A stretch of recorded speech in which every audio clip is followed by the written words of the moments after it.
کہ اللہ فرماتا ہے کہ وَلَا تَقْتُلُوا أَوْلَادَكُمْ خَشْيَةَ إِمْلَاقٍ نَحْنُ نَرْزُقُهُمْ وَإِيَّاكُمْ۔ کہ اللہ فرماتا ہے کہ اے لوگو، تم اپنی آل و اولاد کو فقر و فاقہ کے ڈر سے، تنگ دستی کے ڈر سے، خرچ کے ڈر سے قتل نہ کرو، ان کا خون نہ کرو۔ تم یہ مت سوچو کہ اگر تمہیں اولاد عطا کی جاتی ہے تو انہیں کون کھلائے گا، انہیں کون پلائے گا، ان کی کفالت کے اخراجات کہاں سے آئیں گے، ان کے خورد و نوش کا نظم و نسق کون کرے گا؟ تمہیں اس کا فکر کرنے کی ضرورت نہیں ہے۔ نحن نرزقهم وإياكم، کہ سنو، ہم تمہیں بھی رزق دیتے ہیں اور ان کو بھی رزق دیں گے۔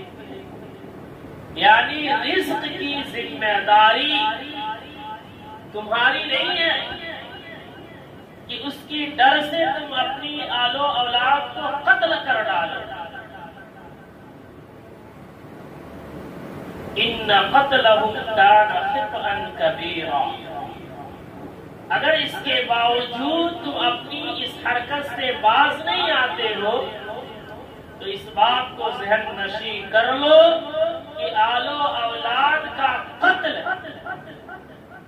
یہ بہت بڑا جرم ہے، بہت بڑی غلطی ہے، بلکہ یہ وہ غلطی ہے کہ کل قیامت کے میدان میں اللہ ان اولاد کو کھڑا کرے گا اور پھر کہے گا کہ تم اپنا خرچہ ان سے مانگو۔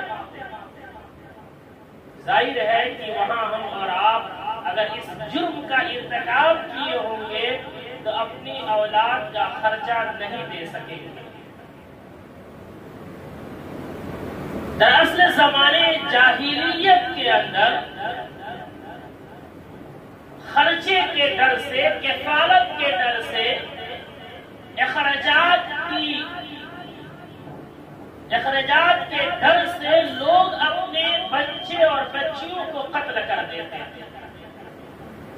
بالخصوص بچیوں کو مالدار طبقہ اس لیے قتل کر دیتا تھا کہ وہ کسی کو اپنا داماد بنانا نہیں چاہتا تھا، اور غریب طبقہ اپنی اولاد کا قتل اس لیے کر رہا تھا کہ جب اولاد ہوگی تو ان کے خرچے کہاں سے آئیں گے۔ اس لیے اللہ نے سختی کے ساتھ منع کیا کہ تم خرچے کے ڈر سے، نفتے کے ڈر سے اپنی اولاد کا قتل کر رہے ہو، تم اس حرکت سے باز آ جاؤ ورنہ بڑے مجرم تم ہوگے۔ اور جو کام زمانے جاہلیت میں لوگ کر رہے تھے، ہائے افسوس کہ اس ترقی پذیر دور میں بھی بعض مسلمان یہ عمل کر رہے ہیں، اپنی اولاد کا قتل کر رہے ہیں۔ بس فرق اتنا ہے کہ زمانے جاہلیت میں اولاد کا قتل ان کی پیدائش کے بعد ہوتا تھا، اور آج اولاد کا قتل جدید ٹیکنالوجی کا سہارا لے کر کے اس کی ماں کے پیٹ میں ہی کر دیا جاتا ہے۔ تفتیش کی جاتی ہے، پتہ لگایا جاتا ہے کہ ماں کی پیٹ میں، بیوی کے پیٹ میں بیٹا ہے یا بیٹی ہے۔ بیٹی ہے تو قتل کر ڈالو، اور بعض لوگ بیٹے ہو تب بھی قتل کر ڈالتے ہیں کہ اولاد کی کثرت کے ڈر سے۔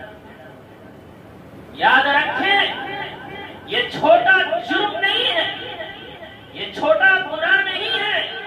کل قیامت کے میدان میں رب ان اولادوں کو کھڑا کرے گا جن کو آج ہم نے ان کے پیدائش کے بعد یا پیدائش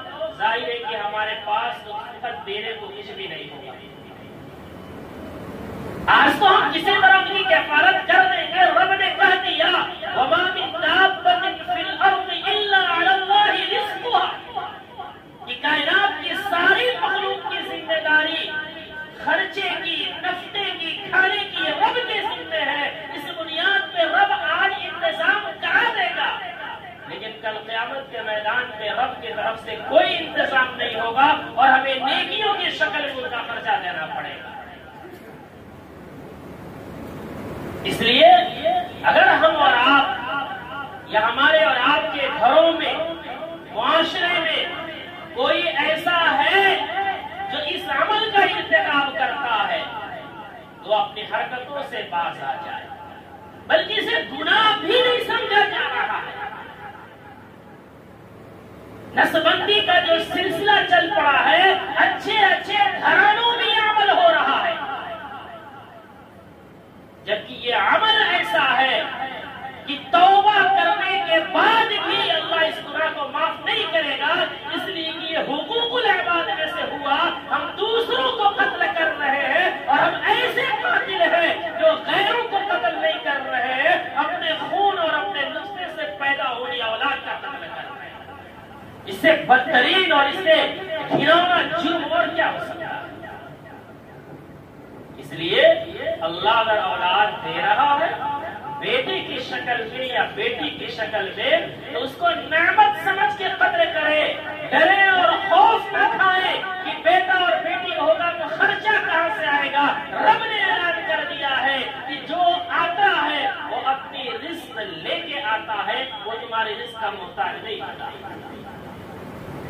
بلکہ اولاد کی برکت سے والدین کو رزق میں بڑھوتری ہوتی ہے۔ آپ مشاہدہ کریں، سمجھنے کی کوشش کریں، باتیں سمجھ میں آ جائیں گی۔ تو پہلی آیت تو یہ تھی